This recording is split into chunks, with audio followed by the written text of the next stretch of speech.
Hello guys, പുതിയ വീഡിയോയിലേക്കും സ്വാഗതം. So guys, എല്ലാം ഹാപ്പി ആൻഡ് സേഫ് ആയിട്ടിരിക്കുന്നു വിചാരിക്കുന്നു.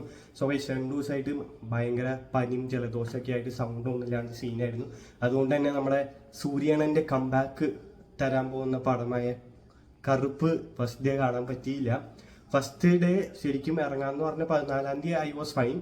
പക്ഷെ അന്ന് പടം റിലീസ് ചെയ്യാൻ പറ്റില്ല. എന്നിട്ട് പിന്നെ പിറ്റേ ദിവസം ആകുമ്പോഴത്തേക്കും ഞാൻ ആകെ അവശതയായി. പിന്നെ പനിയും ജലദോഷമൊക്കെ ആകെ സീനായിരുന്നു. ഇന്നാണ് പോയി കാണാൻ പറ്റിയത്.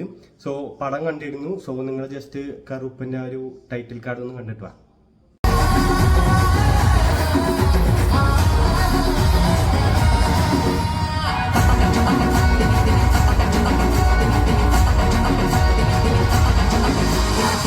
സോ ഗൈസ്, അപ്പോൾ പടം ഒരു രക്ഷയില്ല. പീക്ക് കംബാക്ക് ഓഫ് സൂര്യണ്ണൻ.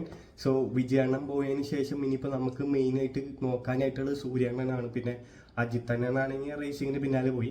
സോ നമുക്ക് ആകെയുള്ള ഒരു പ്രതീക്ഷ സൂര്യണ്ണനാണ്. സോ സൂര്യണ്ണൻ ഒരു ഗോഡ് മോഡ് പടമായിട്ട് വന്നു. സോ തകർത്തിട്ടുണ്ട്.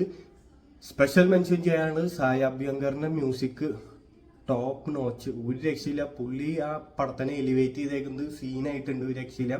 RJ ബാലാജി വില്ലനായിട്ട് വരുമ്പോൾ ഞാൻ ട്രെയിലർ കണ്ടപ്പോൾ എത്രമാത്രം ഉണ്ടാവും എന്ന് ഞാൻ ഡൗട്ട് ചെയ്തു. പക്ഷെ പുള്ളി റോള് കിടുക്കലായിട്ട് ചെയ്തിട്ടുണ്ട്.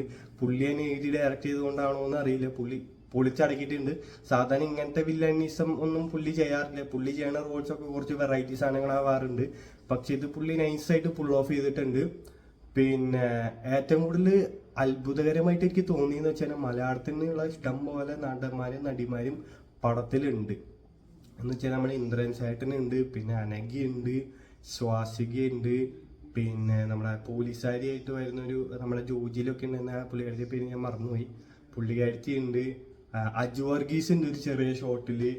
സോ അങ്ങനെ നിറയെ മലയാളികളുണ്ട് പടത്തിൽ. സോ അതൊരു അടിപൊളി സംഭവമായിട്ട് തോന്നിയിരുന്നു.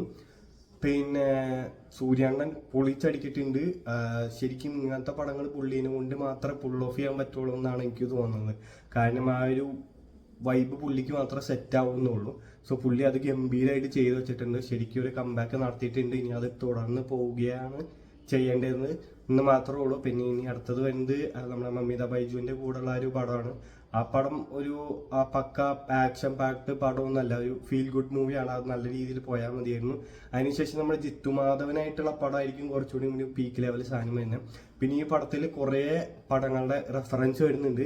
സോ ഇതിലൊരു കോഫി ഷോപ്പിലൊരു സീനുണ്ട്, അത് കിടുക്കി, അത് പൊളിച്ചിട്ടുണ്ട്. പിന്നെ അതൊരു ഇച്ചിരി സെക്കൻഡേ ഉള്ളൂ, പക്ഷെ പടം ആ സംഭവം അടിപൊളിയായിട്ടുണ്ട്. പിന്നെ ഒരു സൂര്യയുടെ പടത്തിൽ തന്നെ ഒരു റെഫറൻസ് വരുന്നുണ്ട്, അതും കിടിലനായിട്ടുണ്ടായിരുന്നു. സോ സംഭവമൊക്കെ അടിപൊളിയായിട്ടുണ്ട്. സോ ഇതിൻ്റെ ഒരു സീക്വൽ ഉണ്ടെന്ന് പറഞ്ഞ് അവർ സ്റ്റോപ്പ് ചെയ്തിട്ടുണ്ട്. പക്ഷെ അതിൻ്റെ ആവശ്യമുണ്ടോയെന്ന് എനിക്ക് തോന്നുന്നില്ല. പക്ഷെ അതും കൂടി അത് വന്നു കഴിഞ്ഞാൽ കുറച്ചുകൂടി ആ പടം വിജയിക്കാനുള്ള പോസിബിലിറ്റി ഭയങ്കര കുറവാണ്. കാരണം ഈ പടത്തിൽ തന്നെ അവർ മാക്സിമം സെറ്റ് ചെയ്ത് വെച്ചിട്ടുണ്ട്. ഇനി കൊണ്ടുവന്നത് അബദ്ധമായിരിക്കുമെന്നാണ് എനിക്ക് തോന്നുന്നത്. നിങ്ങൾക്ക് എന്താ തോന്നിയത് താഴെ കമൻറ്റ് ചെയ്യുക. മിക്കവരും നിങ്ങൾ ഓൾറെഡി കണ്ടിട്ടുണ്ടാവും. കണ്ടവർ എത്രയും പെട്ടെന്ന് താഴെ കമൻറ്റ് ചെയ്യുക. പിന്നെ പടം കാണാൻ വേണ്ടി പോകാനായിട്ട് ടിക്കറ്റ് എടുത്ത ആകെ ഒരു ബഹളം പരിപാടിയായിരുന്നു കേസ്.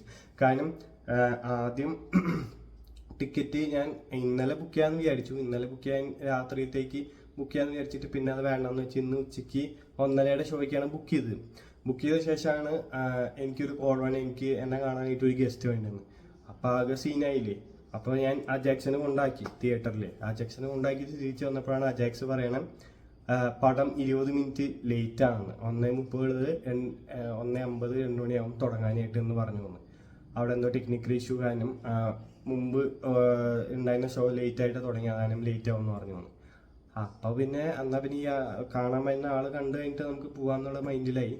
അപ്പോൾ ആള് കാണാൻ വന്നിട്ട് പിന്നെ അജാക്സിനെ വിളിച്ചപ്പോൾ തുടങ്ങിയിട്ടില്ല എന്ന് പറഞ്ഞു. അപ്പം പറന്നു പോയിട്ട് അങ്ങനെയാണ് പടം കണ്ടത്. പക്ഷെ വർത്ത് ഇറ്റ്. പടം പൊളിച്ചടക്കിയിട്ടുണ്ട്. മസ്റ്റ് വാച്ച് ഇൻ തിയേറ്റേഴ്സ് ആണ്. കാരണം ഒരു എക്സ്പീരിയൻസ്, ആ ഒരു ഗോഡ് ലെവൽ സാധനം കിട്ടണമെങ്കിൽ തിയേറ്ററിൽ തന്നെ കാണണം. പടം കിടുക്കാച്ചിയാണ്. So must watch it in theatres. So ഇതാണ് എൻ്റെ റിവ്യൂ. നിങ്ങൾക്ക് അഭിപ്രായങ്ങൾ താഴെ കമൻറ്റ് ചെയ്യുക. Thank you for watching.